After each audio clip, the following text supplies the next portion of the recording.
Hello সবাইকে, আশা করি সবাই ভালো আছেন।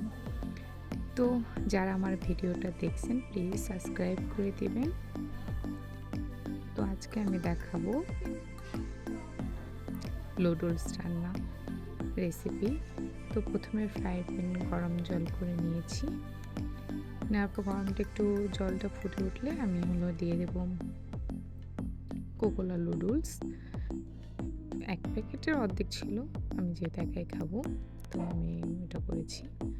তো সিদ্ধ 5 থেকে 10 মিনিট সিদ্ধ হয়ে গেলে আমি এটা ছাঁকনিতে ছেঁকে নিব। তারপরে এখানে দিয়ে দিলাম ফ্রাই প্যান, তারপরে একটু পেঁয়াজ কুচি, মরিচ দিয়ে একটু হালকা করে ভেজে নিচ্ছি। তারপরে এখানে দিয়ে দেব একটা ডিম দিয়ে এটা একটু করে নেড়ে দেবো, ঝুরঝুরির মতন করে দেবো।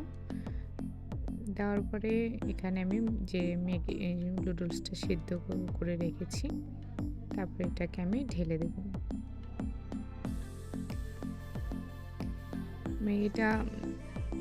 কোকালো নুডলসটা দেখেন আমি এখন দিয়ে দিচ্ছি।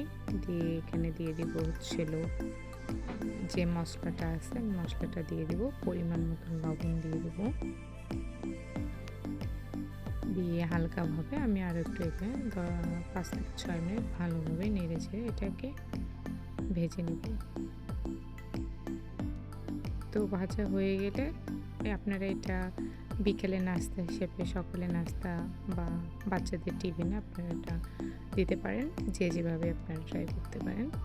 তো রেসিপিটি ভালো লাগলে অবশ্যই ট্রাই করবেন। আশা করি সবাই ভালো থাকবেন, সুস্থ থাকবেন। ধন্যবাদ।